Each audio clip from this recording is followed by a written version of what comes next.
Aurrera pasa, badago lekua.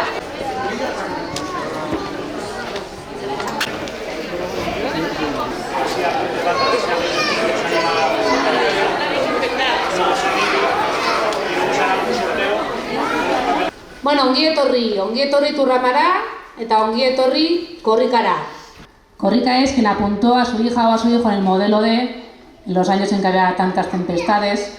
Korrika es quien viene a Euskaltegi todos los días, edo gehienetan, puntual, edo ez impuntual, batzuk, o quien se anime el año que viene, gu hor beti egongo garelako, euskara bide lagun garelako, eta korrika eta euskaldunak asko gara. Orduan, esan dugu arro gaudela, bai, euskalduna gara, bai. El euskera no vive en la tele, no vive en el ordenador, no vive en el instituto. El euskera vive porque lo utilizamos.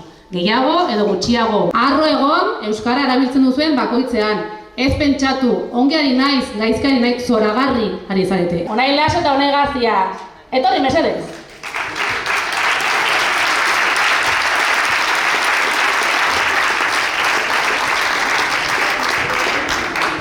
Arratsalde on denoi, ni Unai Laso naiz, pilotaria, esan dute bezala, baiko enpresako pilotaria.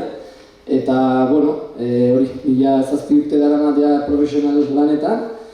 Eta, bueno, Iturraman bizitza guztian, eta bueno, Amaiur ikastolan ikasi nuen, Unai bezala, eta bueno, gero Iturraman institutoan, eta, bueno,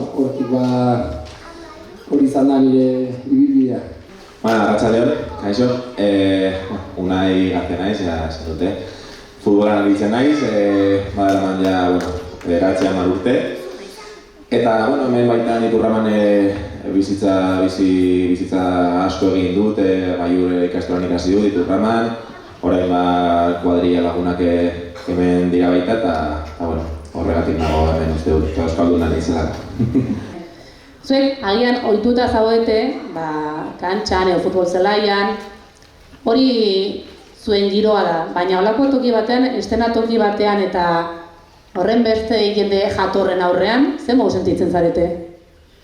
Bueno, hasieran oso urduri ez, hainbeste jenden artean eta, bueno, azkenean hementxe gaude, ez gaude hor, eta, bueno, kostatzen da igual astea pixka bat, gero ja sortatzen gara eta oso ongi biltzen gara. Igual batzutan histeriari hostia bat ematen diogu, baina behintzat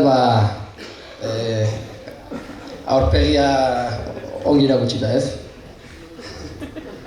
Nire, bueno, ni baita ni gogoratzen ditut nire lehen, batez ere nire lehen urtea. Prentsaurrekoekin ni oso gaizki eramaten nuen, bai.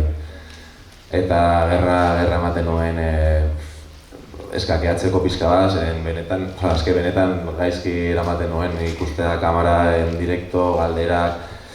Eta horien ikusten ditut aldizkari horiek, entre prentsaurreko horiek, eta eski itzekitu nuen horrela. Horrein jan naiz hobeto. Pentsatu gaizki biltzen zara euskeraz aritzen zarela, beti alduzun guztitan hitz egin, eta bueno, ere euskeraz irakurri, euskeraz pelikulak ikusi, telebistan, TV bat jarri, eta bueno, ere entzun musika euskaraz, eta bueno, azkenean euskaraz bizitzea, azkenean bizimodu bat da, eta bueno, ez da egun batean egiten du, beste batean ez, azkenean bizimodu bat izan behar da, eta guztiok batzen gaituena, ez? Euskaldunoi batzen gaituena, eta hori, euskaraz aritzea alduzuen guztitan. Eta orain beste txalo bat ez etortzeagatik, ez kirolariak izateagatik, baizik eta euskaraz lotxali gabe eta beldurri gabe hemen hitz egiteagatik.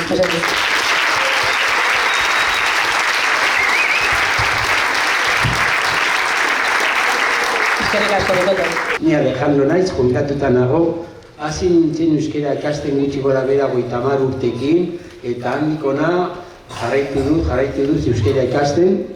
Salamankakoa naiz, 10 urte etorri nintzen hona, eta ongi Zerra, ala ez, bai. Bai. 10 urterekin familiarekin ona etorri nintzen, eta nik ez nekien ezer euskarari buruz, bakarrik existitzen zela gaztelera. Kaputxinozko kolegio batean Alsasukoan ikasi nuen urte batzuetan, eta han konturatu nintzen beste hizkuntza zegoelako.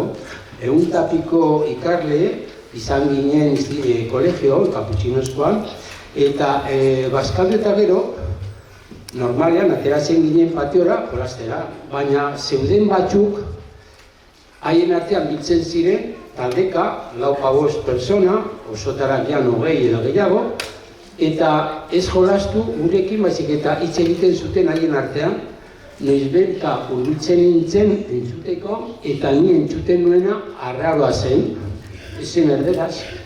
Ja, nola ziren nire adinekoak edo pizka zelduagoak ja enteratu nintzen, haiek hitz egiten zutela beste hizkuntza bat, euskaraz.